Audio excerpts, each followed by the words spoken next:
Muito boa noite, meu povo! Boa noite, boa noite! Sejam todos muito bem-vindos à nossa aula de quinta-feira. Eu sou Maísa Santos e toda quinta-feira, às 8 da noite, estamos aqui para mais uma super aula como essa. E a aula de hoje é muito especial, porque hoje eu estou atendendo um pedido de condôminos. Condôminos que assistem o nosso canal e que nos pediu uma live dizendo assim, poxa, a gente gostaria de eleger um síndico externo, mas a gente tem medo, a gente não sabe o que esperar de um profissional desse, a gente não sabe quem é esse profissional, como que a gente faz para entender se essa pessoa realmente tem conhecimento ou não. Quais são os cuidados que a gente tem que ter ao eleger um síndico externo?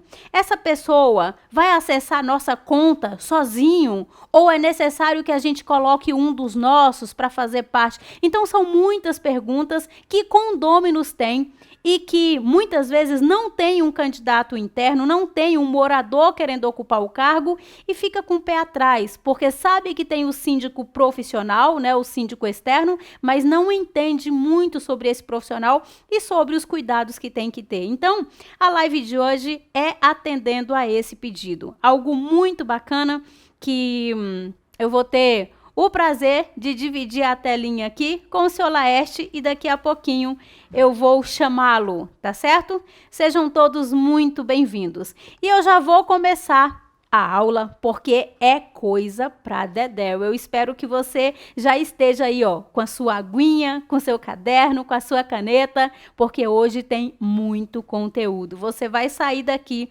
entendendo quem é o síndico morador, quem é o síndico empreendedor, quais são as vantagens de cada um. É isso que a gente pretende sanar com você aqui hoje, né? Pelo menos trazer as nossas opiniões a respeito de tudo isso. Combinado? Muito bacana.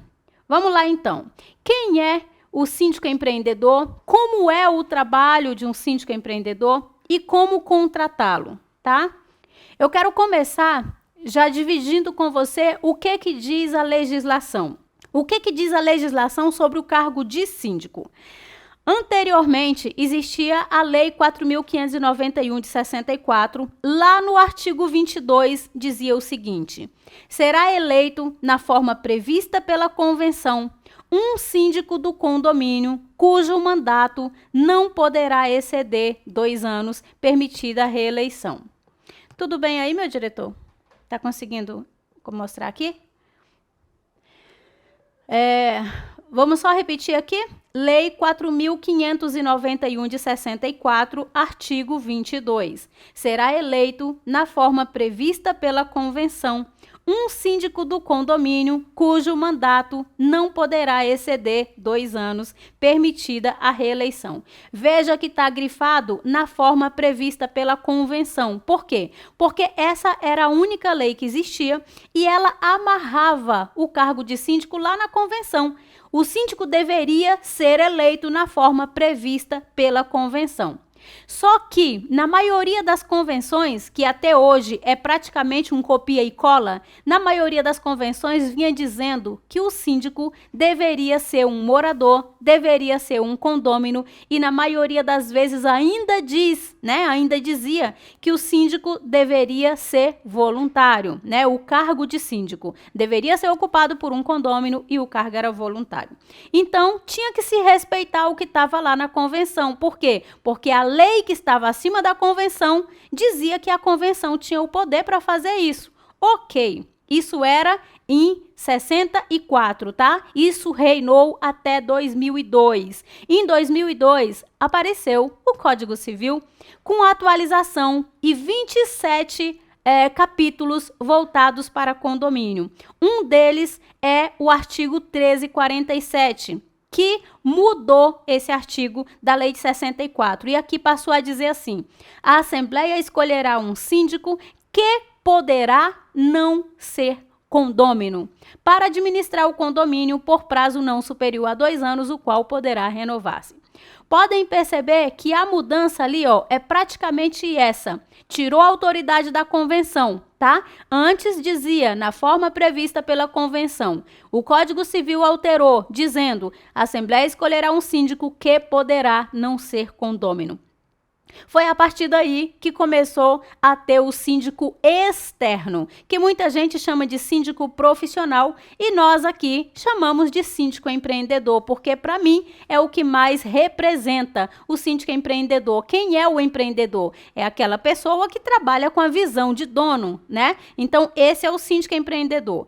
Então, as leis internas, como convenção, regimento e atas, não podem contrariar as leis superiores. Essas duas leis de cima, que é a lei de 64 e o Código Civil, são leis federais, tá certo? Então, a lei, ela obedece uma hierarquia. Tem as duas leis que são federais, depois tem leis estaduais, municipais e tem as leis locais, que são internas, que é a convenção, regimento interno e ata. Também é lei? Sim, também é lei. Só que existe uma hierarquia. Os que estão embaixo não podem contrariar os que estão em cima, ok? Entendido? Aqui eu já estou matando uma grande dúvida dos condôminos. Professora, a gente gostaria de eleger um síndico externo, um síndico empreendedor, mas a nossa convenção diz que tem que ser morador. Olha aqui, se a sua convenção está dizendo que tem que ser morador, esse capítulo da convenção, esse artigo, ele é nulo. Por quê? Porque ele contradiz uma lei acima dele, que é o Código Civil. Existem controvérsias também sobre isso aí. Tem algumas pessoas que defendem que não, que mesmo a lei estando acima, mesmo as leis federais estando acima, a convenção continua mandando. Alguns defendem esse ponto de vista. Eu costumo defender o ponto de vista da hierarquia. Se o Código Civil veio em 2003 alterando esse texto, então eu vou pelo que está lá, tanto no Código Civil quanto na Lei de 64, tá certo? E aí a gente vai baixando e obedecendo às outras leis. Uma outra, eu quero aproveitar para trazer aqui um esclarecimento também a respeito da Assembleia. Muita gente fala assim, mas a Assembleia é soberana, ela pode todas as coisas. E sim, a Assembleia pode todas as coisas, ela é soberana, desde que ela não contrarie o que está no regimento, na convenção, nas leis municipais e estaduais, nas leis federais, entende? Se algo que tem que ser decidido em assembleia não tiver em nenhuma outra lei, então sim, a Assembleia é soberana para decidir. Muito bem, então vamos lá. Comparação entre o síndico morador e síndico empreendedor. Lembrando, deixando bem claro que a nossa intenção em nenhum momento é desfazer do síndico morador, de forma alguma. Tem todo o nosso respeito e o síndico morador muitas vezes é herói, porque carrega o condomínio nas costas e na maioria das vezes de forma voluntária. Então, de forma alguma, em nenhum momento queremos menosprezar o síndico morador. Apenas queremos mostrar que o foco do síndico morador é administrar o seu condomínio, é melhorar a gestão do seu condomínio. O foco do síndico empreendedor é financeiro. Esse é o seu negócio, é o seu trabalho. Então, existem diferenças e é o que a gente vai explicar nessa live. Comparação, então, entre o síndico morador e síndico empreendedor.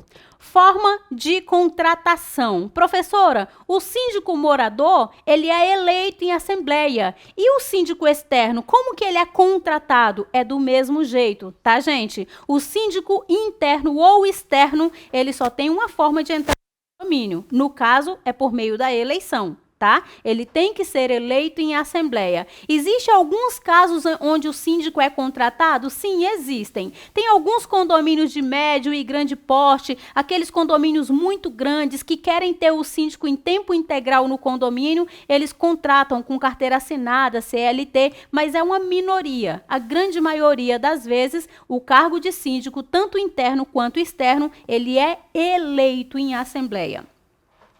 Responsabilidade. Tem alguma diferença? Tudo certo aí?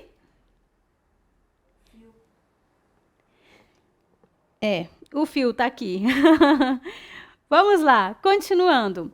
Tem alguma diferença da responsabilidade, direitos e deveres? Não, meu povo, não tem nenhuma diferença. São os mesmos para ambos. O síndico interno e o síndico externo, eles têm a mesma responsabilidade, os mesmos direitos e os mesmos deveres. E por que isso acontece? Porque lá no Código Civil, lá nas leis, não tem nada separando síndico voluntário, síndico remunerado, síndico morador, síndico profissional. Lá não fala nada disso. Lá fala apenas síndico, tá certo? Então, independente de ser um síndico morador voluntário ou de ser um síndico externo bem remunerado, as responsabilidades são as mesmas, os direitos e deveres são os mesmos.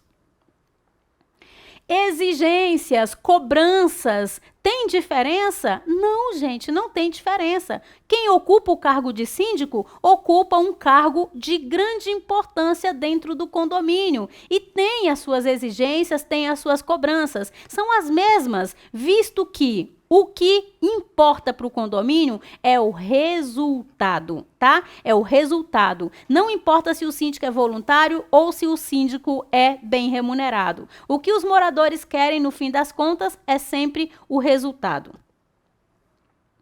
Observação. Aqui o que eu acabei de falar, né?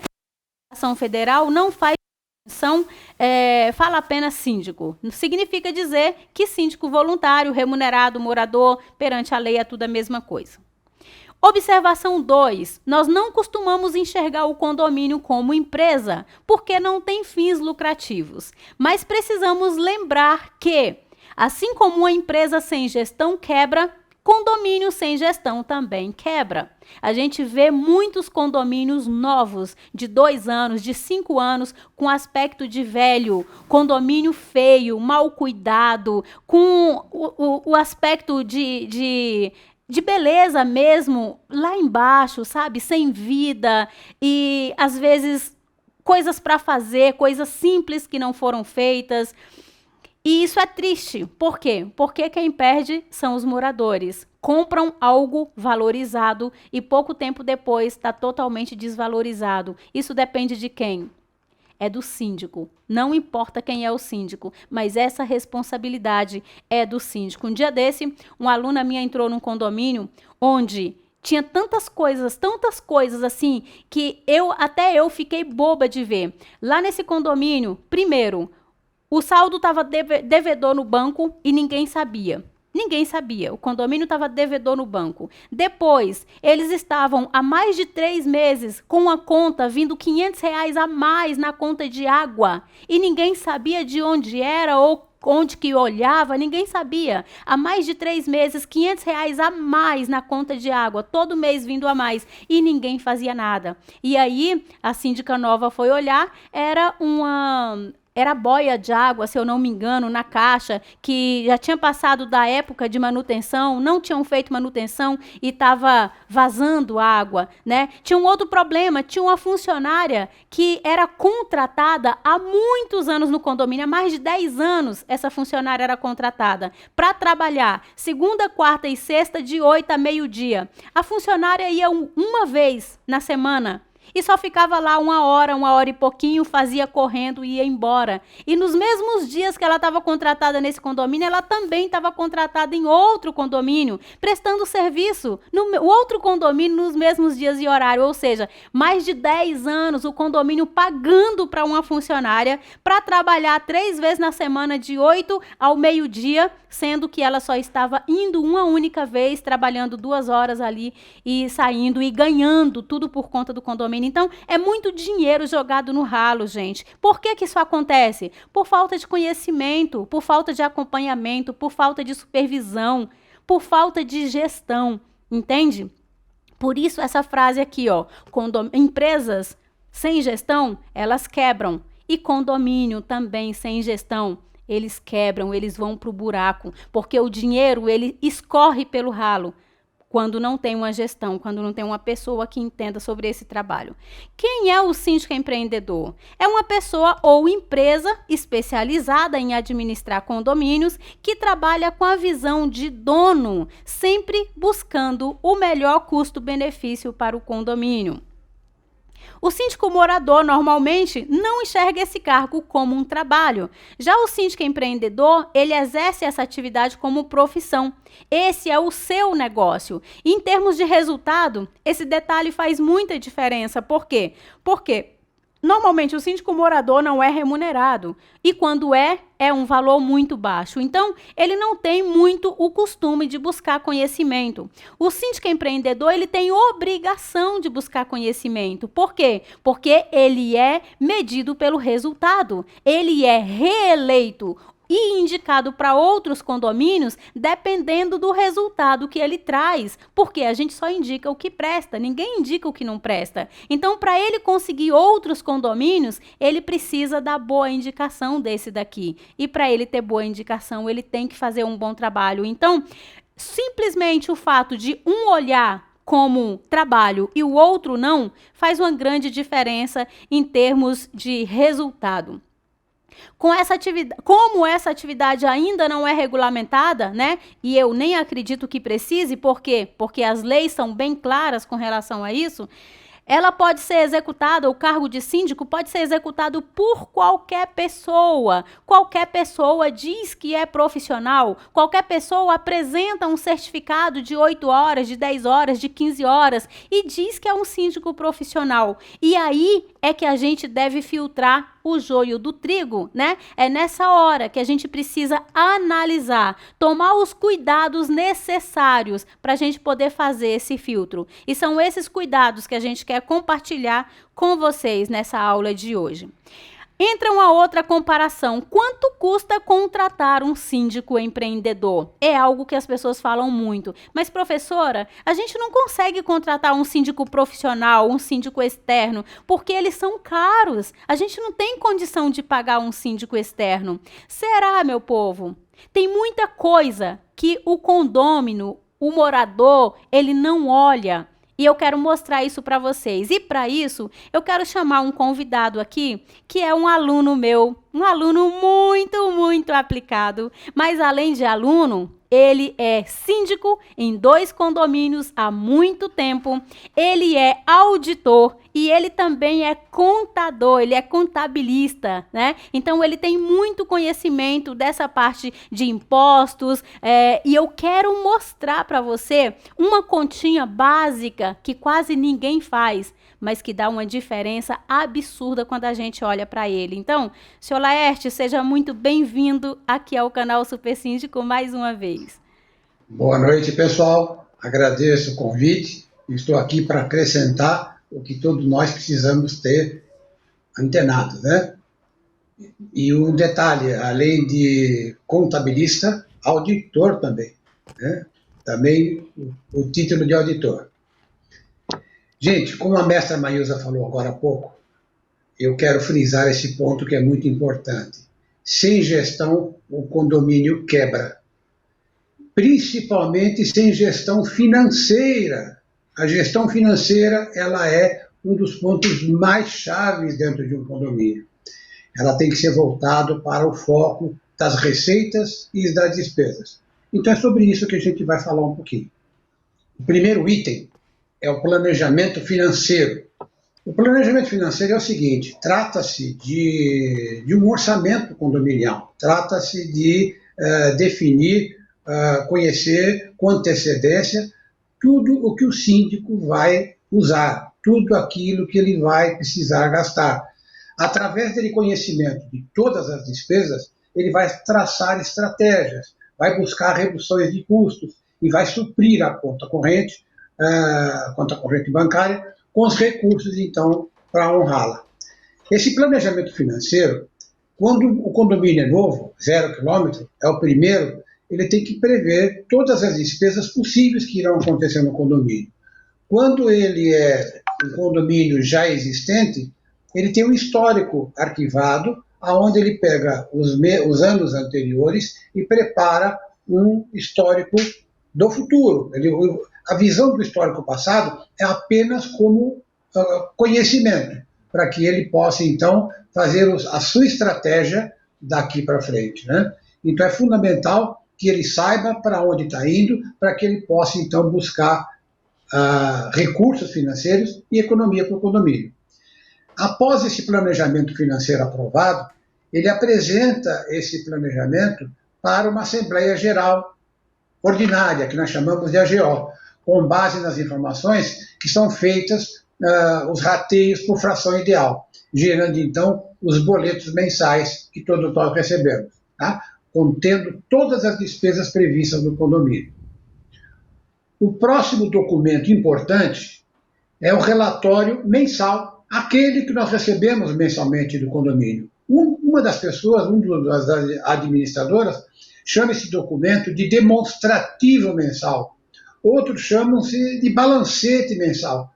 O nome é todo ele semelhante. O objetivo é um relatório onde as pessoas tomam conhecimento de tudo o que aconteceu naquele mês, onde o documento que é enviado para todos os condôminos são os proprietários do condomínio, todos os meses, que vai anexo ao seu boleto, informando quais foram as receitas que entraram e as saídas que houveram naquele mês, para que você tenha conhecimento do equilíbrio da balança, como é que está indo as nossas contas.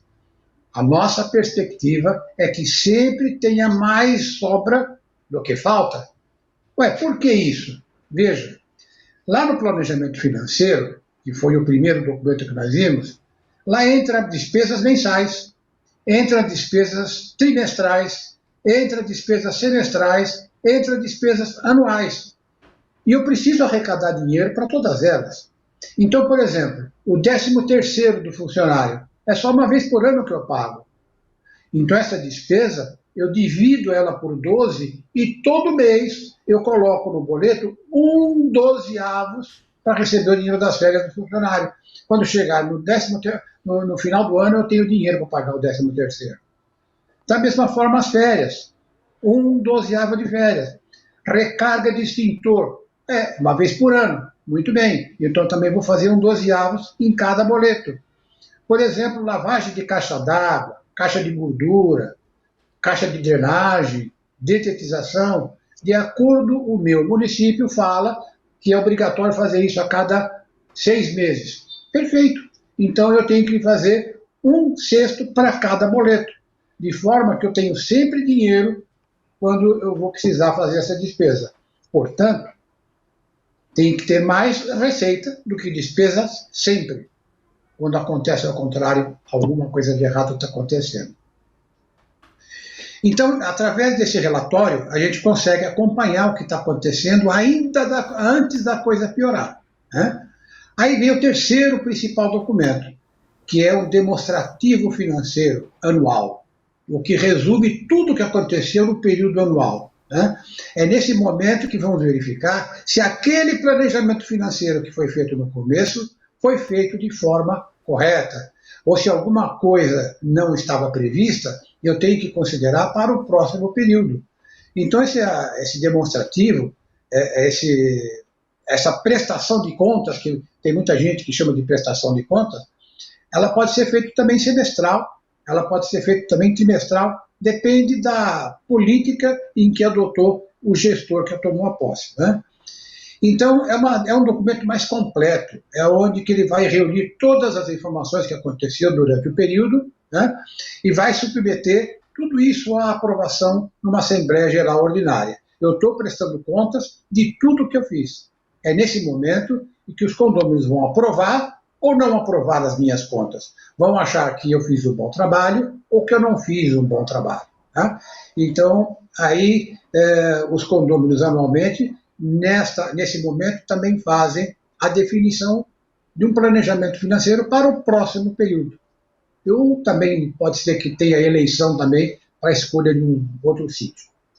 Muito bem, até aí, por que eu entrei nesses detalhes? Para que vocês saibam que você tem a possibilidade de vários instrumentos na sua mão para controlar o que está acontecendo no seu condomínio.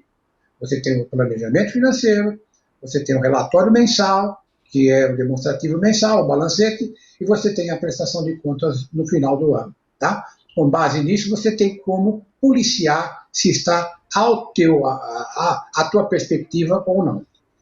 Mas vamos lá, vamos entrar agora em detalhe.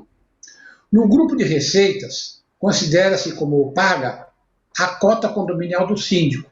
Onde aparece todos os apartamentos que pagaram, lá consta que o síndico também fez o pagamento. Esse nosso síndico, que eu estou citando aqui como exemplo, ele não é um pagante, ele é isento. Ele foi isentado da cota condominial. Mas consta ele lá como pago, consta lá que ele pagou. Mas na linha de baixo desse grupo consta lá isenção de síndico e, entre parênteses, esse valor está sendo estornado. Por quê? O valor está dizendo que entrou e está dizendo que saiu, se na verdade isso não aconteceu. Isso é para ficar documentado, para ficar transparente de que o síndico está recebendo essa isenção. Tá? Para que essa isenção esteja sendo contabilizada. E exatamente nesse grupo de contas, chamado receitas, é que vai aparecer a isenção do síndico. Tem condomínios que não adotam essa prática. Tem condomínios, vamos imaginar que o nosso condomínio seja de 100 apartamentos. Tem condomínios que divide por 99 e pronto. Não divide por 100. Desconsidera o síndico isento. Não é uma boa prática. Não é adequado. O certo é você dividir por 100 e você ser isento, e o valor que você foi isento ser considerado como despesa. Vocês já vão entender já por que razão. Além da conta de despesa, de receita, nós temos então o grupo das contas de despesa. Essas contas de despesa são variáveis, entre cada administradora tem uma quantidade diferente, mas elas variam mais ou menos entre 20 a 30 contas, mais ou menos. A primeira delas, eu vou falar por que a primeira, exatamente porque ela é o pacote maior. É a folha de pagamento. Na folha de pagamento nós temos aí salários de todas as pessoas que trabalham no condomínio, sejam elas registradas pelo prédio ou seja elas terceirizadas. É aqui que vai entrar a despesa de pessoal. Aqui também vai entrar o extra. O extra o que é? Hora extra que ele fez, ou uma bonificação, qualquer pagamento que tenha sido feito extraordinário aos funcionários. Né? É aqui que vai entrar também 13º, é aqui também que vai entrar férias, e, enfim, tudo aquilo que entrou de pagamento a alguém que trabalha para o condomínio. Tem um outro grupo de contas que se chama benefícios e obrigações sociais. Nesse grupo de contas, nós registramos cesta básica, vale transporte, uniforme e etc. Tem um outro grupo de contas que nós chamamos de encargos trabalhistas.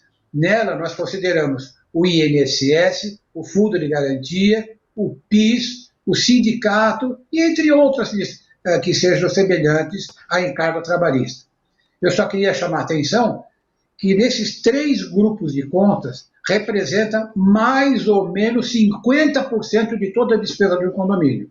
E o que tem a ver o síndico com isso? Na primeira conta, no primeiro grupo, folha de pagamento, onde está lá salários, se esse síndico, além da isenção condominial, ele recebe também prolabore, através do RPA, por exemplo, é dentro de salário que vai constar. O síndico vai constar na folha de pagamento, junto com outros prestadores de serviço. Na terceira conta, que chama-se encargos trabalhistas, tem aí INSS. Exatamente também é nessa conta que tem alguma coisa relacionada com o síndico. Então, veja, já vimos um pouco lá na receita, vimos agora na conta de salários, vimos agora na conta de INSS, coisas que diz respeito ao síndico. Ou seja, separado em lugares diferentes. Estão separados por objetivo. Depois temos uma conta chamada encargos sociais. Nessa conta encargos sociais é registrada o INSS sobre o prolabore e sobre a isenção do síndico. É aqui que eu também devo registrar mais INSS do síndico, porque é outra coisa que ele tem de remuneração, que é tributado o INSS e que eu preciso contabilizar. Tem um outro grupo de contas chamado impostos federais e municipais, aí onde entra ISS, PIS, COFINS, CSLL e etc. Enfim, uma porção de tributações federais e municipais. Municipais significa ISS. De novo, o síndico está envolvido aqui. Também tem despesa aqui, onde o síndico tem uma despesinha dele aqui no meio. Depois tem outras contas, eu não vou nem entrar em detalhe porque o objetivo não é esse, né? Tem contas de consumo, onde entra água, energia elétrica, telefone, internet, gás, manutenção e conservação, reparo e consertos, administração, opa, essa tem. Nas contas administrativas, nós temos as despesas que eu pago à administradora e pago também ao síndico. Aqui vai estar o pagamento que eu faço de prolabore para ele. Tá? Com alguma forma que eu faço o pagamento para ele. Correio e e-social. Então, se vocês observaram, o síndico aparece em diversos locais diferentes e que dificulta qualquer cristão acompanhar. Até para quem é da contabilidade, para quem é do ramo, às vezes apanha. Né? Então, vocês vão agora entender, através do raciocínio de tabelinha, para ver por que isso acontece. Vamos lá, o exemplo é o seguinte. Eu tenho falado desde o comecinho, que eu comecei a falar, que nós vamos pegar como exemplo um prédio de 100 unidades. Esse prédio de 100 unidades, nós temos nele um síndico morador, e esse síndico morador, um proprietário de um condomínio, né, de um apartamento, de uma unidade, ele é isento da cota condominial. Tá? E essa cota condominial que ele paga é R$400. Tá? Hipoteticamente, esse é o nosso exemplo, que ele paga R$400. A maioria das pessoas que se eu perguntar agora se você sabe de quanto é a isenção do seu síndico, você não sabe responder. Você não lembra de ter visto isso. Você não lembra de ter lido isso em lugar nenhum. Não é uma informação que você se acostuma a visualizar e a guardar. Mas vamos lá, continuando com o exemplo. O síndico morador, esse nosso exemplo, ele recebe de prolabore, além da isenção, ele recebe mais R$1.500. Esse prolabore, ele pode estar no seu balancete com o nome de ajuda de custo. Ele pode estar no seu balancete como benefício. Ele pode estar no seu balancete como gratificação. Não importa o que seja. Você está entregando ao síndico R$1.500, além dos 400 que ele já é isento. E para documentar esse desembolso, a lei exige que você elabore um recibo de pagamento autônomo, RPA. Esse RPA é porque a pessoa não é pessoa jurídica, ele é um autônomo, ele é um colaborador, é isso? Ele está fazendo esse serviço, como a mestra Maísa gosta dessa palavra, voluntariamente. Ele está lá voluntariamente. Né? Bom, então vamos lá. Vamos falar agora de despesa.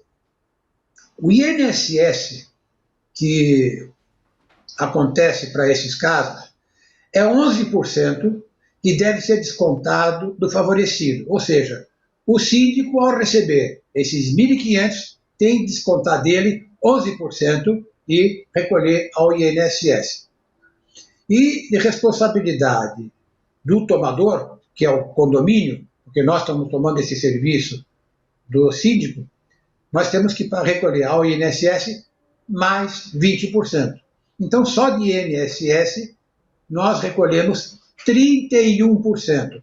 11% por conta do síndico e 20% por conta do condomínio. Depois nós temos uma outra despesa que se chama ISS, Imposto sobre Serviço. Ele varia de acordo com o município, cada município tem a sua alíquota diferente, né?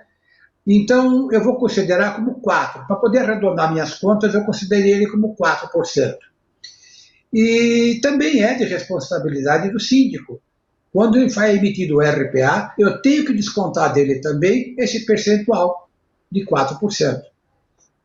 Acontece que quando se faz acordos em assembleia, é feita a seguinte colocação. Mas o síndico tem que receber líquido no final 1.500.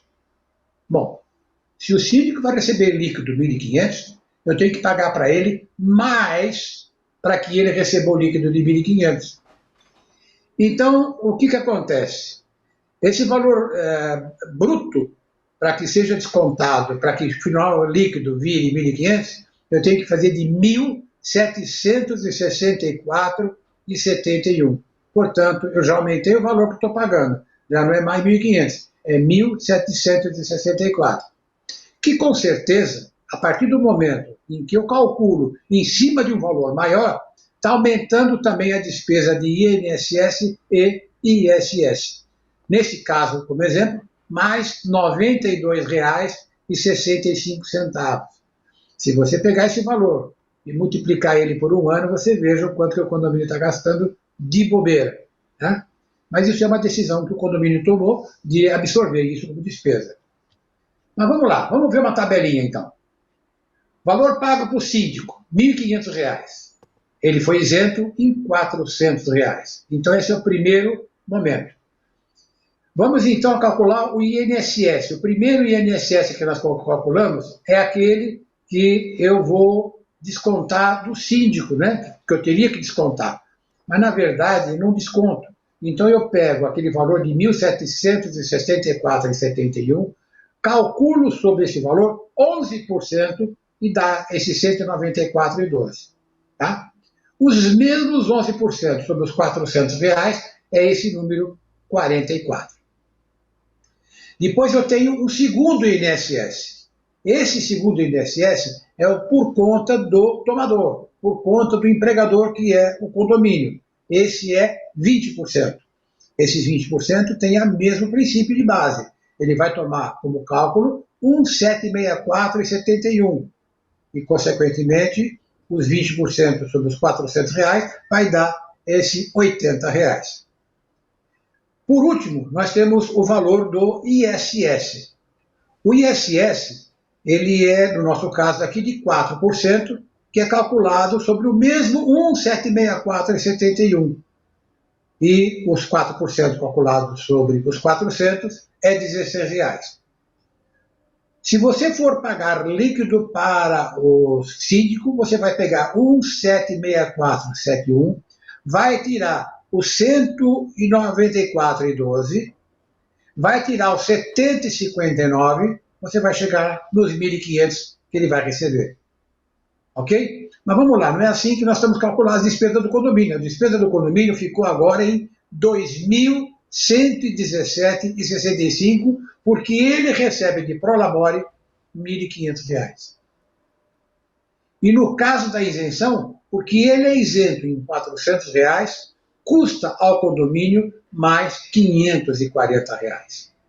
Agora, somando esses dois números, somando o 2.117 com os 16, nós temos um total de 2.657,65.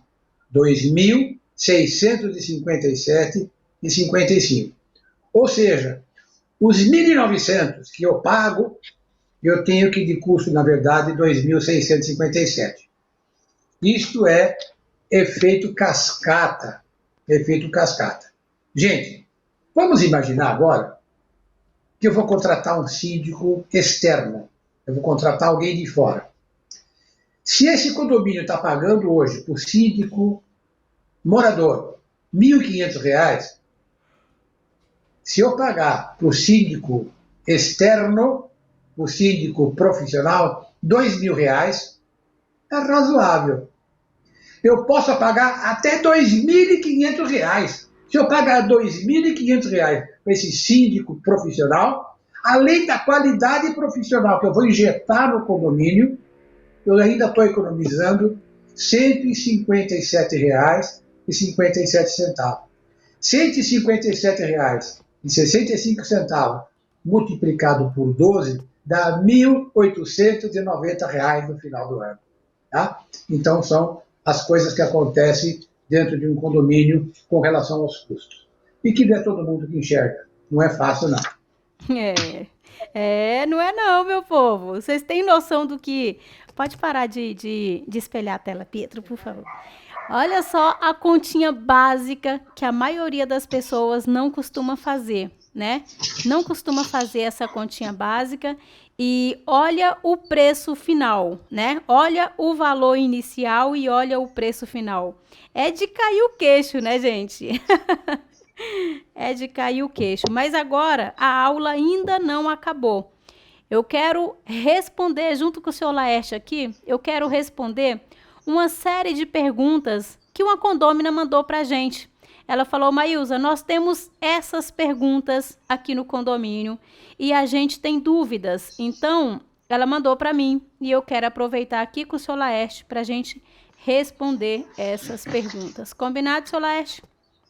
Vamos lá, estamos aqui para isso. Pode espelhar. A primeira pergunta é o seguinte: qualquer pessoa física ou jurídica pode ser síndico? A gente já viu lá no início, quando eu comecei essa aula, a explicação sobre a legislação. A legislação hoje diz que sim, né? Qualquer pessoa física ou jurídica, condômino ou não, pode ser síndico do condomínio.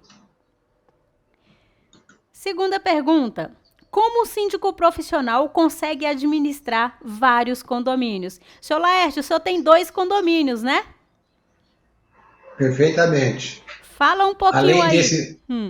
Além desses 2 condomínios, eu sou proprietário de uma loja comercial e também eu sou auditor de um outro terceiro condomínio, que eu estou auditando ele também. Sim. E como é que o senhor se divide para fazer isso tudo? Fala um pouquinho aí para eles. Na verdade, isso para quem é organizado e para quem faz planejamento, planilhado, você consegue fazer tudo dentro da maior leveza possível. É muito importante que o síndico, ele tem 2 focos, né? Um deles é cada uma das partículas, é cada um dos seus clientes, cada um dos seus condomínios. Além de ele olhar para os seus condomínios, ele tem que olhar também para dentro da sua empresa. Ele é uma empresa, ele é um gestor, ele é um prestador de serviço, né? Então ele também tem recolhimentos de impostos, ele também tem emissões de nota fiscal, ele também tem compra de coisas para o escritório, ele também tem despesa de telefone, de aluguel, de manutenção. Ou seja, ele é uma empresa também, ele também é um outro ambiente, ele deve ser gestor também da vida dele. Então, com base em fazer uma boa gestão do seu negócio, você consegue prestar bem o serviço para muito mais do que 20 ou 30 condomínios. Sim. Outra coisa interessante, né, senhor Laerte, é que a maioria dos moradores de condomínio, eles não entendem como que o síndico pode administrar vários condomínios e dar conta disso, porque eles querem que a pessoa esteja ali, presencial, né, no condomínio. E a gente precisa explicar que muita gente acredita que o cargo de síndico é um cargo operacional e não é, gente. Não é um cargo operacional, é um cargo muito mais de gestão do que operacional. Por quê? Porque a equipe, para botar a mão na massa, para fazer o que tem que ser feito, o condomínio já tem. Que são o quê? São os funcionários de limpeza e conservação, são os funcionários de portaria e segurança, são os manutencistas que vão fazer a parte de manutenção dentro do condomínio, né? Os fornecedores, os serviços que a gente tem que fazer, a limpeza de caixa d'água, tudo que tem que fazer dentro do condomínio, o síndico tem que contratar. Se não é alguém que é interno, ele contrata e gere. Por isso, o cargo é de gestão. E o cargo de gestão a gente faz de qualquer lugar, não precisa estar presencialmente no condomínio. E outra coisa, na maioria das vezes, a gente até trabalha mais fora do condomínio do que dentro, inclusive fora do horário comercial, né? Toda vez que a gente está atendendo o telefone de um morador, a gente está trabalhando pelo condomínio. Toda vez que a gente está resolvendo um problema no banco, ou na administradora, ou fazendo uma compra, a gente está trabalhando pelo condomínio e não estamos lá presencialmente. Então, uma das coisas que os moradores têm dificuldade para entender é isso. Eles querem que o síndico fique presencial dentro do condomínio e não há necessidade de fazer isso. Na verdade, o que a gente cobra, o que os moradores deveriam realmente cobrar é o resultado e não a hora fisicamente ali trabalhada, porque o síndico trabalha em qualquer hora, em todo momento, e ele é responsável pelo condomínio em período integral. Não significa que ele tem que estar disponível ali em tempo integral. Até mesmo o morador não tem, né? Muitos moradores trabalham também o dia inteiro fora, tem vida, não dá para ficar ali presencial o tempo inteiro, até porque não há necessidade disso. 3. Como funciona um processo seletivo e qual o número ideal de candidatos que devemos levar para a Assembleia? Essa pergunta é bem interessante. Por quê? Porque em todo comércio, em todo trabalho, eu já trabalhei muito tempo no modelo CLT, certamente o seu Laeste também já, né, seu Laeste? E em todo lugar tem processo seletivo, só em condomínio que não tem. Na maioria dos condomínios ainda não tem um processo seletivo. E é necessário ter. E como que a gente orienta que tenha esse processo seletivo? Elege em assembleia uma equipe para fazer uma pré-seleção dos candidatos. E aí essa equipe seleciona e leva para a Assembleia apenas 2, no máximo 3 candidatos, que já passou ali por um pente fino. Então essa equipe, que pode ser de conselheiro ou pode ser de qualquer outro morador que queira participar do processo, faz um roteirinho ali do que vai perguntar, do que vai exigir, né? Para que essas pessoas cheguem até a Assembleia sabendo o que está oferecendo, sabendo quem são, porque na maioria das vezes ninguém sabe de nada. Ninguém sabe, simplesmente vai direto para a Assembleia, chega lá, a Assembleia elege, não sabe nada sobre a pessoa. Então, uma forma bacana é dessa forma, é criar uma equipe, né, fazer ali uma pequena equipe e essa equipe fazer uma pré-seleção dos candidatos e depois levar apenas 2 ou 3 para a Assembleia. O senhor quer acrescentar mais alguma coisa, senhor Laércio? Não, eu acho que esse raciocínio ele é o ideal. Ele é o ideal. Eu acho que não vejo de bom tom levar meia dúzia, 10 candidatos para a Assembleia e diminuir o tempo. Ao invés de falar em 5 minutos, vai falar só em 2, falar em 3. Você vai prejudicar o conhecimento da pessoa e conhecer a qualificação dele, né? Eu acho que essa comissão ela não tem que antecipar informação nenhuma. As pessoas vão conhecer na própria Assembleia. O que pode ser feito é, antes da votação, completar, se por acaso a informação não foi dada em que eles tomaram conhecimento, né? E a partir daí, a escolha deve ser em torno de 2 ou 3 pessoas, não mais do que isso. Eu concordo com essa posição. Bacana, show. Vamos lá, quarta pergunta. Como podemos fazer a apresentação dos candidatos profissionais para os demais condôminos? Como podemos fazer a apresentação dos síndicos profissionais para os demais condôminos? O senhor entendeu essa pergunta aqui? A pergunta está aí no sentido de qual é o método, né? Por exemplo, vai entrar um de cada vez na sala, os que não se apresentaram ficam do lado de fora. Sim. Vamos estabelecer um tempo para cada um, né? Na hora da escolha, eles vão estar presentes, na hora da votação vão estar presentes ou vão estar do lado de fora. Eu acho que é estabelecer uma rotina, aquilo que é mais confortável para todo mundo. Sim. É melhor que entre um por vez, meu povo. Não deixa esse negócio de um monte de candidatos junto na mesma sala, não. Não é legal nem para os candidatos e nem para vocês que estão aí aguardando os candidatos para ouvir sobre a sua proposta, sobre o seu conhecimento. Por quê? Porque um pega carona no que o outro está falando e é ruim para quem está se apresentando e é mais ruim para vocês que vão ter uma apresentação às vezes até muito copiada, né, seu Laeste? Um Ctrl+C, Ctrl+V. Eu já passei por isso e a experiência não é legal. Então, a apresentação um por vez.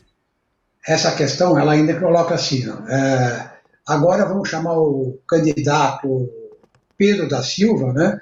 E eu quero informar vocês que esse Pedro da Silva, ele é isso, ele é aquilo, ele é lá.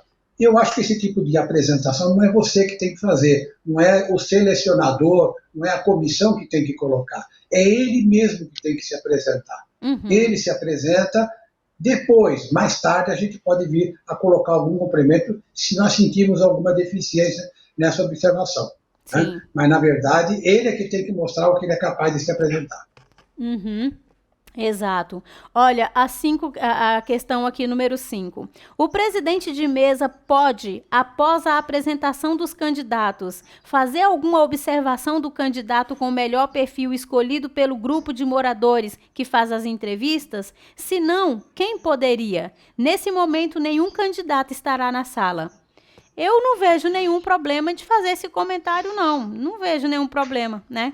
o presidente fazer o comentário ali ou chamar os moradores para ver o que eles querem destacar de cada morador. É aquele momento, na verdade, da decisão final. Todo mundo se apresenta, todo mundo sai e os condôminos se reúnem ali para ver os pontos fortes de cada um e fazer a escolha do candidato. Eu não vejo nenhum problema do presidente de mesa fazer essa apresentação, tomar essa iniciativa ali, né? Tá, eu acho até válido. Veja, desde que ela não seja tendenciosa, desde que ela não esteja querendo proteger alguém. Né? Eu acho que, na verdade, é uma postura até de mostrar o resultado do esforço que foi feito por aquela equipe de selecionadores que ficaram 1 semana, 2 semanas só fazendo seleção e só fazendo entrevista. Depois de todo esse período, é como se fosse fazer um relato de como foi esse trabalho. Quando terminou o nosso trabalho, nós escolhemos José Maria. Né? Não significa que essa será a escolha da coletividade. Exato. Pode ser que a coletividade percebeu diferente. Né? Desde que não faça nenhuma tendência, desde que não fique insistindo muito em função daquele nome. Exato, concordo. 6. No edital de convocação deverá constar os valores de remuneração dos candidatos e referente a gastos ordinários. Não, gente, não tem que estar no edital de convocação, não. O edital de convocação é para colocar os pontos a serem discutidos e decididos, deliberados em assembleia. Valores não há necessidade, tá? Porque cada candidato tem o seu valor. E ele vai apresentar em assembleia. E aquelas pessoas presentes é que vão votar. Então, não há nenhuma necessidade de colocar no edital de convocação. E referente a gastos ordinários, eu entendi aqui que a preocupação da pessoa é se o condomínio vai ter dinheiro, né? Se vai caber na previsão orçamentária o custo daquele candidato. Mas assim, colocando no edital de convocação não vai mudar nada? Foi isso que o senhor entendeu, Solés? Na verdade, veja bem, a colocação é que todo mundo acha que a partir do momento em que eu contratei um síndico profissional, eu vou ter que desembolsar mais dinheiro na cota condominial. É a primeira iniciativa. Por quê? Porque o síndico profissional se apresenta dizendo, olha, o meu trabalho vai custar R$ 2.500, que dividido por 100 apartamentos, vai ficar R$ 25 para cada um. Todo mundo imagina que além da cota condominial, eu vou pagar mais R$ 25 já a partir do próximo mês. O que eu expliquei exatamente no começo da minha fala foi exatamente isso. No planejamento financeiro, nós já tínhamos despesas previstas suficientemente para pagar toda a minha despesa de síndico profissional. Já estava tudo lá dentro. E até vai sobrar dinheiro, pelo que eu demonstrei aqui. Tá? Então, na verdade, já estava tudo previsto. O síndico que vai assumir, ele vai não só buscar poupanças, economias, racionamentos dentro do condomínio, renovando o contrato, refazendo cadastro de fornecedores, enfim, uma série de atitudes que ele pode fazer que poderá baratear alguma despesa que hoje está tendo. Estamos comprando material de limpeza da mesma empresa há 1 ano. Você não faz periodicamente uma pesquisa de mercado para saber se o preço dele continua sendo justo, além de se o produto é de qualidade ou não.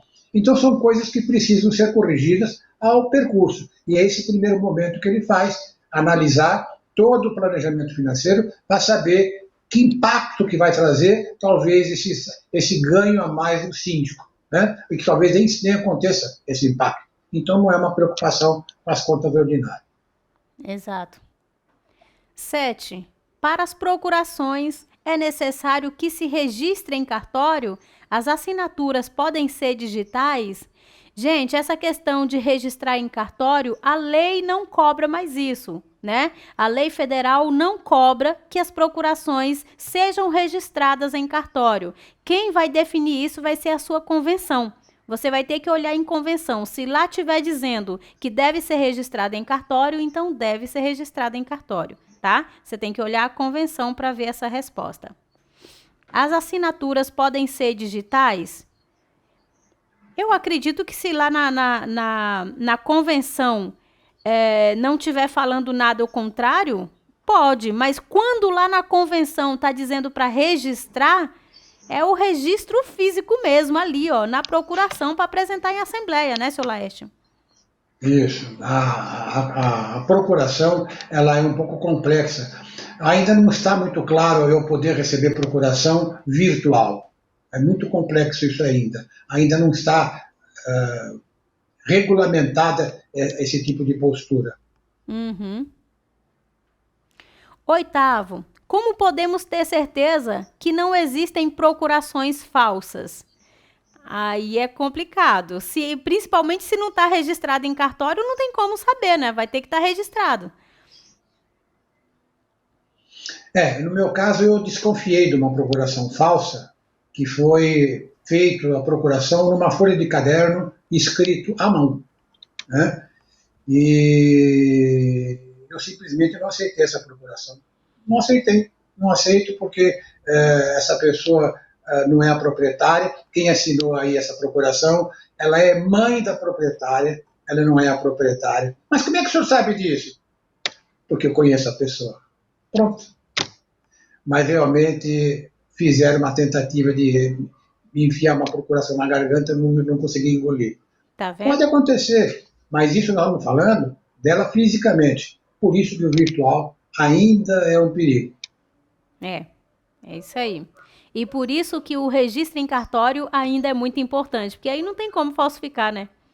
Não tem, Mas, na verdade, hoje a modernidade está dispensando que seja por firma reconhecida. Né? Então, tem que haver uma proximidade, veja bem, no momento do início da Assembleia, uma proximidade entre a administradora, que tem o controle dos inadimplentes, tem a relação dos proprietários, e ela está lá fazendo esse acompanhamento para ver se está tudo em ordem. E, paralelamente a isso, quem conhece as pessoas, quem vive o dia a dia do prédio e sabe quem mora no 32, no 57, no 115, no 22, é o síndico. Né?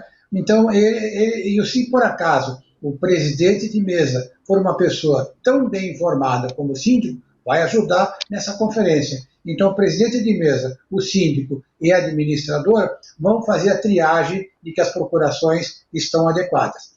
Eu tive uma brincadeira assim e não houve nenhum questionamento, não. Eu coloquei no meu edital de convocação o seguinte: serão aceitas procurações, não precisa ser confirmado requisito.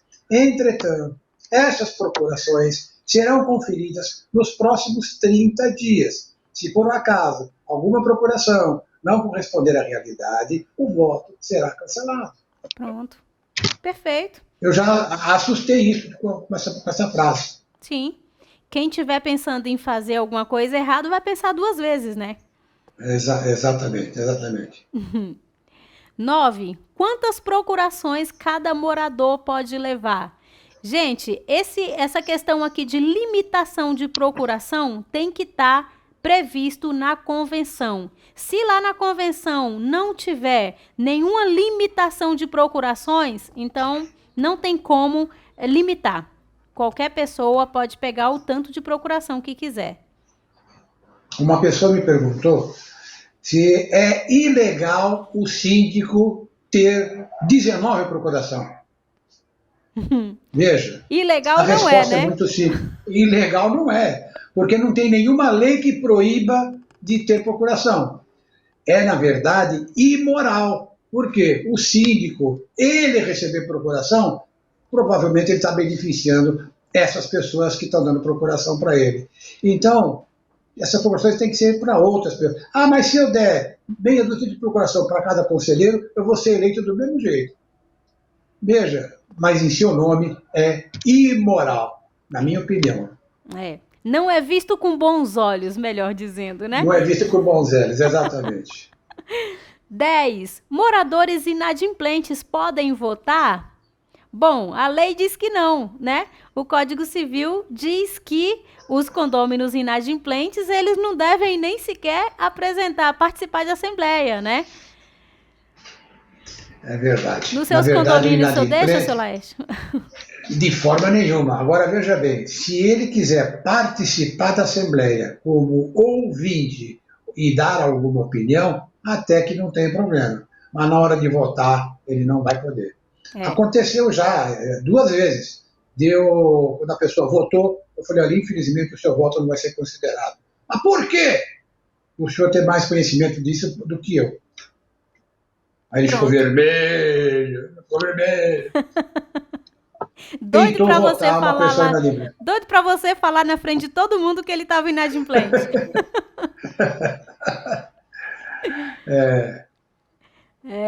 Condôminos, é direito do condômino participar de assembleia estando quite, né, com suas obrigações condominiais. Então, condôminos inadimplentes não devem, não pode votar e nem pode ser votado. 11. No caso de locatário, inquilino, que tiver em posse de procuração do locador, pode ser candidato? Sim, ele pode ser candidato. Por quê? Para participar da assembleia, a preferência é sempre do proprietário, né? O proprietário tem sempre a preferência de participar da assembleia. Mas se ele quer dar uma procuração para o inquilino, não tem problema nenhum. Só um detalhe. Se essa procuração, quem deu foi o proprietário, quem vai ser eleito? A unidade. A unidade, mas se o inquilino mora na unidade... Tá, mas quem está de posse do condomínio é o proprietário e não o inquilino. Então, mas tem algumas... O que o inquilino... Tá, deixa eu explicar então o que eu quero dizer. O inquilino, nesse momento, tem que dizer, eu estou aqui nessa assembleia representando a unidade 22, tá? Mas eu quero me registrar como candidato para essa assembleia, independente dessa minha procuração. Eu quero me candidatar a essa assembleia. Pronto. Sim. Você desvinculou a unidade. Você agora é uma pessoa comum, que diz o Código Civil que qualquer pessoa. Então ele passou a ser qualquer pessoa. Exato. Exato. É importante, falando disso daí, é importante, inclusive, eu já vi muita gente dizer assim, a minha prima mora num condomínio e eu vou pegar a procuração dela para me candidatar como síndico, né? É muito comum esse tipo de coisa. E tome cuidado, isso que o Sr. Laeste acabou de falar serve exatamente para esse caso. Se você pegar uma procuração da unidade da sua prima para você se candidatar em assembleia, se você apresentar essa procuração para se candidatar, quem vai ser eleito vai ser o representante dessa unidade e não você. Você pode pegar essa procuração para votar em você, mas não para ser o síndico, porque senão quem vai ser o síndico vai ser o representante da unidade e não você. Isso é um pouquinho, às vezes buga um pouquinho para as pessoas entenderem, mas é importante entenderem, viu, gente? 12. Quais são os motivos para impugnar uma assembleia e quem tem esse poder? Bom, vamos lá. A assembleia ela pode ser impugnada por alguns motivos. Primeiro, se for decidido qualquer coisa na assembleia que não constar no edital de convocação, ela pode ser impugnada, né? Às vezes não a assembleia toda, mas aquele item que foi decidido pode ser impugnado. Qualquer coisa que for decidido em assuntos gerais também não pode. Por quê? Porque não está descrito no edital de convocação. Assuntos gerais é só para discutir, não pode ser deliberado nada. Essa outra questão que a gente acabou de falar sobre inadimplente. Inadimplente que votou ou que foi votado, isso também gera uma impugnação, um cancelamento. Que mais, Sr. Laeste? Na verdade, a impugnação ela pode ser gerada por uma prestação de contas irregular, né? Quando você percebe que ele apresentou um documento que não é verdadeiro, né? Ele deu informação frágil, uma informação não confiável e que não convenceu as pessoas que estavam presentes. Aí, consequentemente, deixa na dúvida, né? Então, você pode não aprovar as contas e pode também impugnar a Assembleia. Exato. Porque ele não apresentou os documentos que precisava levar. Exato. 13. É necessário ter um advogado para fazer valer a legislação e a convenção, caso tenha algum tipo de divergência? Bom, eu entendo que não. Por quê? Porque, como eu falei lá no início, as leis elas têm uma hierarquia. Então, se a convenção está falando algo que está divergindo das leis federais, ela perde o valor. Essa cláusula é nula, né? Esse artigo é nulo. O que vale é o que está na lei superior. Eu não vejo a necessidade de um advogado para fazer valer a legislação, porque a lei ela é muito clara. A lei ela é muito clara. Aquilo que não está lá na lei de 64, ela está no Código Civil e vice-versa, uma complementa a outra. Então, o que não está em uma e nem está na outra e está lá na convenção, beleza, é o que vale a convenção. O senhor tem algum ponto diferente, senhor Laércio? Entendimento diferente? Não é suficiente. Não é o suficiente. Ok. 14. O síndico precisa trazer as certidões cíveis e criminais? Quais cuidados devemos tomar para não escolher o candidato errado? Olha só, gente, as certidões cíveis e criminais, elas são muito, muito, muito importantes. São muito importantes. Por quê? Porque se você não conhece uma pessoa, e eu não digo só para o síndico externo, não, para o síndico morador também. São cuidados que a gente tem que ter para qualquer pessoa. Por quê? Porque o cargo de síndico é um cargo muito importante. Essa pessoa, eu costumo dizer que você está dando a chave de casa e a senha do cofre para o síndico. Por quê? Porque ele tem acesso ao condomínio a qualquer hora, 24 horas. Ele tem acesso à conta do condomínio 24 horas. Então, gente, o mínimo que a gente tem que fazer é conhecer bem esse candidato. E as certidões é uma das formas que a gente tem de conhecer esse candidato. O que mais? Peça documentos também. Se ele for o síndico eleito, peça um comprovante de residência, peça um documento, uma cópia ali da CNH, peça referências. Se ele foi síndico em algum outro condomínio, peça referência de morador, de conselheiro. Se nunca foi síndico, peça referência de outra pessoa, de outra empresa, de outro chefe, né, que possa trazer alguma referência sobre essa pessoa. Todo cuidado é pouco. E eu volto a dizer, não só para o síndico externo, muito síndico morador também.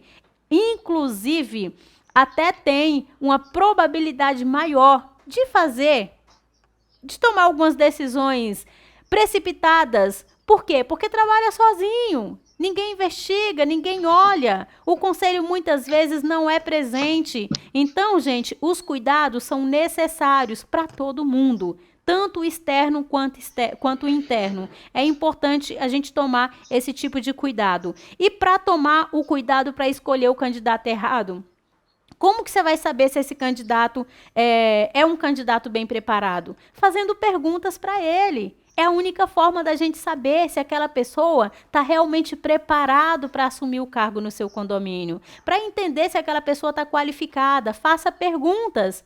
E perguntas reais. Olha, no nosso condomínio a gente está tendo esse problema. Se você for síndico daqui, como você pretende resolver? Qual é o seu modelo de gestão? Faça perguntas reais em cima do dia a dia. Por quê? Por mais que essa pessoa nunca tenha administrado um condomínio na vida, se ela tiver conhecimento de gestão condominial, ela vai ter a resposta na ponta da língua para falar com você. E você vai sentir a diferença de quem sabe e quem não sabe. Eu até costumo dizer que entre experiência e conhecimento, sempre prefira quem tem conhecimento. Por quê? Porque tem muita gente que tem experiência de 10 anos de mercado, tá lá dizendo que é síndico profissional, apresenta certificados de síndico profissional, e tem 10 anos de experiência, só que são experiências erradas, são experiências fazendo o que não deve, fazendo da forma errada. Então, se tiver que escolher, se tiver que colocar na balança entre a experiência e o conhecimento, faça perguntas. Faça perguntas sobre o dia a dia. Aí você vai saber quem é que tem conhecimento e quem tem experiência positiva. Tem muita gente que tem boa experiência, sim. Mas tem muita gente que tem experiência que precisa ser aprimorada com conhecimento. Quer acrescentar algo, seu Laércio? Eu queria fazer um comentário com relação a impedimento de legislação de que não pode se candidatar a síndico quem for devedor, por exemplo, ao Estado ao município, Serasa, né? SPC. A Federação Serasa e tudo mais. Eu tenho certeza absoluta que quando um síndico morador é eleito, ninguém vai checar se ele está devendo ou não, se ele está com o nome em ordem ou não. É uma checagem que tem que ser feita porque você está respeitando a lei. Você não está desrespeitando a pessoa. Você está simplesmente zelando pelo patrimônio do seu condomínio. Uma pessoa endividada, uma pessoa com dificuldade financeira, ela pode ser atraída por alguma coisa do mal. E se a gente puder evitar, vamos evitar. É pelo menos o princípio de administração. Tá? Agora há pouco alguém escreveu aí que não concorda que a gente disse que procurações para o síndico seja imoral. O que a gente quer dizer com imoral é o seguinte: imagine eu, o dono do poder, síndico absoluto, eu que decido tudo no condomínio, eu tenho procurações em meu nome, para que quando chegar o momento da eleição, eu voto em mim mesmo na quantidade que for. Para você pensar se é imoral ou não, na terça-feira desta semana, eu tive conhecimento de que em um prédio de 185 apartamentos, o síndico tinha na mão dele 57 procurações. 57 procurações. Presentes na Assembleia tinha 39. Portanto, era muito simples. Pessoal, pode todo mundo ir embora, que eu decido tudo aqui sozinho. Eu tenho 53 procuração, ou seja, vocês estão aqui de besta, porque eu decido tudo. Isto é que nós chamamos de moral. Tá? Então, na verdade, eu recebi telefonemas de proprietários dizendo: seu Laerte, infelizmente, eu não vou poder ir nessa Assembleia. Eu queria tanto que o senhor continuasse. Eu quero apoiar o senhor. Eu quero votar no senhor, mas eu não vou poder ir. Eu falei: olha, infelizmente, eu não posso receber a procuração porque eu não acho correto, não acho adequado. Agora, se você procurar alguma outra pessoa aqui no prédio que venha na Assembleia, quiser passar a procuração a ela, aí você fica à sua vontade. Mas, em meu nome, eu, por gentileza, eu não quero. O senhor não pode me indicar uma pessoa? De novo, se eu indicar, eu vou estar fazendo um ato de ilegalidade. Eu não quero isso. Eu quero que seja tudo da mais transparência possível. E isso é defesa do moral, pronto. Por isso que eu chamo de imoral quem faz ao contrário. É por isso que a gente complementou com aquela frase final: não é visto com bons olhos. Não é visto de bons olhos. Vamos tirar a palavra imoral para não chocar o ouvido de quem ouviu, né? Mas vamos falar que não é visto de bons olhos, que fica mais adequado. Né? Exatamente. Quais os cuidados devemos tomar para não escolher o candidato errado? Quer falar mais alguma coisa sobre isso, senhor Laerte? A escolha do candidato errado não é fácil a gente estar isento de qualquer erro. Isso pode vir a acontecer, né? Porque o marketing, às vezes, da pessoa pode encantar os olhos de quem vai votar. Né? Mas a gente tem que ter os cuidados de checar a documentação dele, né? De checar tudo direitinho, de preferência até antes da Assembleia. Se ele puder adiantar a documentação dele, o CNPJ da empresa dele, ou o CPF dele, o nome completo, para que a gente possa fazer alguma pesquisa, né? Algum condomínio que ele trabalha, para a gente possa conversar com alguém.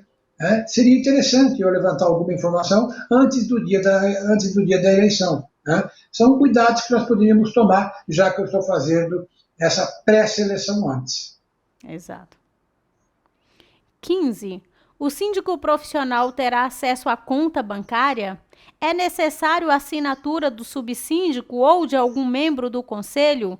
Olha, sim, o síndico tem que ter acesso à conta bancária. Por quê? Porque ele é responsável por todo o condomínio, inclusive pela gestão financeira do condomínio, então ele precisa ter acesso à conta bancária. Agora, é necessário ter a assinatura do subsíndico ou de algum membro do conselho? Não é necessário. Mas se o condomínio se sentir mais seguro fazendo assim, colocando uma pessoa para assinar junto com o síndico, tá tudo bem, desde que essa pessoa não ingesse o condomínio, né, seu Laerte? O senhor já teve alguma experiência assim? Já, claro. Aconteceu comigo. Eu também. Aconteceu comigo. A pessoa por não me conhecer, por não saber do meu passado e tudo mais, né? Então foi decidido de que a assinatura dos cheques seria engessado, seria feito por uma pessoa que era do conselho, né? E assim foi fazendo, até que chegou um ponto que foi entendido de que, como ela não participou do processo de escolha, não participou das decisões, né, como é que ela sabe se está correto ou não aquele pagamento que ela vai fazer? Ela começou a perceber que era inútil, desnecessário. O que a senhora colocou aí foi muito próprio. O síndico é responsável civil e criminalmente por tudo que acontece no condomínio, até por sumir da conta corrente R$10. Ele é responsável por tudo, né? Que decisão que nós tomamos nesse condomínio que foi colocado dessa forma? Hoje, quem faz tudo, quem administra tudo, quem faz cheque, quem assina tudo, é a administradora. A administradora faz tudo. Ué, mas aí você confia? Eu olho o extrato 2, 3 vezes por dia. Eu olho o extrato de manhã, de noite. Eu estou acompanhando o que está acontecendo. Sim. Eu sei que tudo que está se passando. Tá? Então, o gestor é isso, você ficar antenado. Eu não tenho que ter isso como paranoia. Eu tenho que isso como, se eu já vi ontem até às 18 horas, eu vou ver só dali para frente, eu não preciso voltar a ver tudo de novo. Né? É só você ter disciplinado e olhar só aquilo que te interessa. E a gente vai fiscalizando e vai tendo tranquilidade. A partir do momento em que eu começo a ter segurança de que a coisa está andando melhor, eu já não preciso ver 3 vezes por dia. Eu posso ver só 2. Eu posso ver só uma. Né? E aí eu vou tendo disciplina diferente. Isso aí. 16. Após o síndico profissional ser eleito, como devemos proceder com as anotações em ata? Ele deve estar presente? Essa é uma pergunta comum, né? Porque se o síndico é externo, quem que vai cuidar da ata, né? Quem que vai fazer a ata, quem que vai registrar a ata? Normalmente quem faz isso pode ser que a administradora faça. E se não tem a administradora, o próprio síndico que foi eleito, ele pode fazer. Ou, se foi decidido em assembleia, quando é que ele vai assumir, né? Porque às vezes tem um prazo assim, você foi eleito hoje, mas você só vai assumir dia 1º, daqui a tantos dias. Aí o síndico anterior tem que assumir a questão da ata. Agora, se é para assumir imediatamente, essa já pode ser uma responsabilidade do novo síndico eleito, né? Gente, é entendido claramente de quem assina a ata de assembleia é o presidente de mesa e o secretário. E o secretário. Então, se a Assembleia tem secretário e tem presidente da mesa, não tem nada a ver com o síndico existente e nem com o síndico que está chegando. Mas é por causa de levar no cartório, né? De fazer o registro e tal. Mas isso é uma responsabilidade que a gente tem definido já para a administradora, ela que tem que cuidar disso. Mas quando não tem administradora? Bom, aí já é complicado e a gente não pode generalizar, né? Pode existir de não ter, né? Mas realmente é complexo, assim. 17. Onde encontrar candidatos bem qualificados e como saber se o que ele fala é verdade? Bom, como encontrar candidatos bem qualificados? Uma das formas de você encontrar é pedindo referência para algum condomínio que vocês gostem, né? Às vezes a gente sempre conhece algum condomínio que está sendo bem gerido, pode ser por indicação. É muito bacana quando você recebe alguém pela indicação. E você pode mandar aqui pra gente também. Nós temos síndicos aí no Brasil inteiro, temos pessoas bem qualificadas. No Brasil inteiro a gente costuma receber muitos pedidos de pessoas dizendo onde que fica seu condomínio e está precisando de candidato, fala um pouco do condomínio e a gente divulga aqui no grupo de alunos. Tendo algum aí pertinho de você, a pessoa vai te procurar, né? E como saber se a pessoa está bem qualificada? Não tem outra forma senão fazendo tudo aquilo que a gente colocou aqui, que é fazendo perguntas, que é pegando documentos, que é ligando para algum condomínio que a pessoa já administrou ou para alguma referência da pessoa, pegando as certidões de nada consta, né? Fazendo perguntas sobre o seu condomínio, como que essa pessoa faria. São os cuidados que a gente deve tomar para minimizar. A gente nunca consegue acabar com todos os riscos, né, seu Laerte? É verdade. E deixando bem claro, como eu já falei, tem síndico morador que faz coisas que não agrada e tem muito síndico externo também que faz esse tipo de coisa. Então, todo cuidado é pouco. Pode acrescentar, seu Laerte? Não, o que eu queria comentar é sobre a administradora. A administradora, ela tem lá, aquela que atende o seu prédio, ela tem conhecimento de outros síndicos profissionais que Também. trabalham para outros condomínios. E ela também pode te dar alguma indicação, alguma referência, sem estar puxando sardinha. Mesmo que ela indique, olha, eu gosto do Zezinho, do Manezinho, mesmo assim, faça tudo o que a mestra falou. Vai ver isso, vai ver isso, vai ver aquilo, vai checar. Ou seja, quem sabe encontra uma surpresa no meio, né? Mas é isso, é a forma mais adequada. E vou te garantir, você não vai acertar 100%. Mas vai minimizar o máximo que Vai, puder. com certeza vai, com certeza vai. Bom, é isso, meu povo. Olha só o tempo de live. 21 horas já vai dar aí quase 1h30 de live.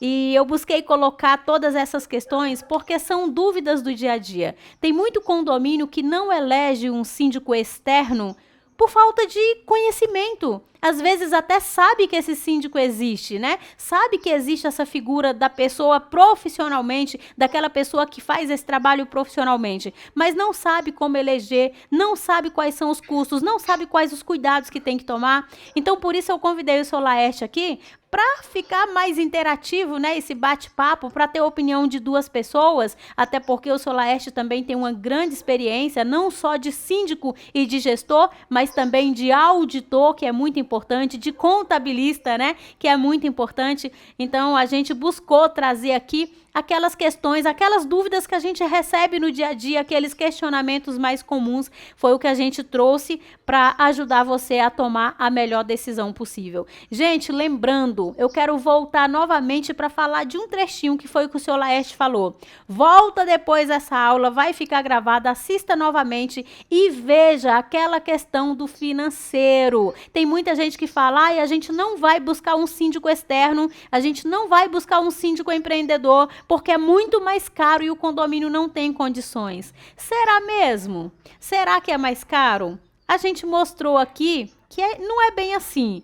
A conta tem que ser feita direitinho. E se você fizer a conta da forma que o senhor Laerte mostrou aqui, você vai ver que às vezes um síndico externo com bastante conhecimento, sabendo com clareza o que fazer, como fazer e quando fazer, capaz de trazer valorização para o seu condomínio, pode sair de repente pelo mesmo preço ou pouquinha coisa mais caro do que o síndico morador. Então é importante fazer essas análises e entender que muitas vezes o barato sai caro. Uma coisa muito interessante que a gente vê aqui acontecer o tempo todo com os nossos alunos, a gente escuta falar sobre um exemplo bem simples que eu quero trazer, que é a caixa d'água, a limpeza da caixa d'água. Gente, tem alunos nossos que mostra dentro do grupo fotos, vídeos de água, de caixa d'água que não é limpa há 3 anos, há 5 anos. Vocês não têm noção do perigo que é. A nojeira que é 6 meses sem limpar, que é o período normal, a gente deve limpar a cada 6 meses. 6 meses sem limpar já é bem nojento. Se você olhar lá no fundo da caixa d'água, já é bem nojento. Você imagina uma caixa d'água sem limpar há 2, 3, 5 anos. E os moradores não sabem, estão tomando água suja ali, às vezes até tendo problemas intestinais, problemas de virose, né? E nem sabe o porquê. Então, o barato pode sair caro, tá certo? Vale a pena ver essa aula novamente, tirar aquilo que é importante, porque a gente buscou trazer o máximo de conhecimento aqui para que você possa eleger com consciência o seu melhor candidato para o seu condomínio. A palavra está contigo aí, seu Laerte. Esse detalhe que a mestra falou de voltar a ver esses pontos úmidos, eu vou reforçar um pouco para vocês 2 itens. Um deles, além da minha vivência profissional, eu tenho mais de 50 anos de experiência profissional, dos quais 22 foram em condomínios. Nos primeiros dias de 2000, fui durante 11 anos, eu fui proprietário de uma administradora de condomínios. Então eu vivo isso já há muito tempo. Outro detalhe que eu queria ressaltar, o que a mestra acabou de colocar. O condomínio que você não encontrar recolhimento de INSS ou ISS referente à isenção do síndico ou referente ao Prolabore, o problema é maior. Está havendo sonegação de impostos. O seu prédio pode vir a ser autuado gravemente e ter uma bela despesa junto à prefeitura ou ao Estado. Tá? Então, muito cuidado, porque eu já encontrei condomínios que não fazem recolhimento de alguma coisa. O condomínio externo que eu tenho um exemplo. Recolhe tudo, está tudo bonitinho, menos o ISS sobre a isenção da síndica. Não recolhia. Ele achou que não era necessário. Eu já recolhi sobre o Prolabore, eu não preciso recolher sobre a isenção. Meu Deus do céu. É dinheiro que ela está recebendo do mesmo jeito. São óticas que cada administradora tem equivocadas. Tá? Mas isso acabou porque o síndico mudou. Né? Inclusive, nesse condomínio externo que o senhor foi eleito, o senhor fez essa continha para eles, né? Com relação à remuneração do síndico atual com RPA e a sua remuneração com nota fiscal, não foi? Eles imaginavam que a despesa que eles tinham era de R$400. Aí eu mostrei que não era 400, e sim 999. Um pouquinho mais eles que o dobro. Só um pouquinho mais, né? Eles aí ficaram surpresos de ver o que eu estava falando. É porque a maioria realmente não faz essas contas. E é por isso que a gente não tem noção. Né? Não tem noção. E é por isso que a gente fez essa live hoje. Ela não vai sair do ar, ela vai ficar aqui para que você que tem conhecimento agora pode compartilhar com outras pessoas, compartilhe nos grupos de WhatsApp, compartilhe com os moradores do seu condomínio, porque esse é o tipo de informação, é o tipo de conhecimento que deve circular aí nos condomínios de classe baixa, classe média, classe alta, não importa. Todo condomínio, tudo que a gente falou aqui, ó, serve para todos os condomínios, tá certo? Senhor Laerte, muitíssimo obrigado pela sua presença mais uma vez em estar aqui comigo, com toda a boa vontade, trazendo toda essa explicação. Muito obrigado, viu? Com certeza foi de muita contribuição para quem está aí do outro lado assistindo. E muito obrigada a vocês. Vou te passar a palavra aí para você finalizar. E obrigada a vocês que estão aí assistindo também. Eu conto com vocês para fazer a divulgação dessa aula. E eu quero lembrar que toda quinta-feira, às 8 da noite, nós estamos aqui com a super aula. E quero lembrar também que segunda-feira começa o nosso Esquenta, meu povo. Por quê? Porque dia 29 a gente vai fazer um evento online chamado Maratona Síndico 10K. Que são 4 super aulas, onde a gente traz todo esse esclarecimento sobre quem é o síndico empreendedor, qual é a função dele, como funciona esse mercado. Então, serão 4 super aulas totalmente gratuito e você pode participar. E segunda-feira agora, próxima, dia 22, começa a nossa semana de esquenta. Cada dia da semana aqui, a gente vai ter uma live com um aluno que já ganha acima de R$10.000 por mês, administrando vários condomínios, que são profissionais, que esse trabalho já é o seu negócio. Então, quem quiser participar, será muito bem-vindo. Quem ainda não é inscrito no canal, aproveita, se inscreva no canal, porque assim você vai ficar por dentro de tudo isso e participar da nossa Maratona Síndico 10K, que começa dia 29. Obrigada a todos, obrigada, senhor Laerte, a palavra está contigo agora. Eu que agradeço o convite de poder estar contribuindo, porque nós estamos agora viciados nessa colaboração, essa contribuição que faz parte da nossa vida. Então eu estou exatamente contribuindo, dividindo com todos vocês um pouco do que eu sei, tá bom? Muito obrigado pelo convite e por essa oportunidade. Obrigada. Tchau, gente. Boa noite. Tchau, boa noite.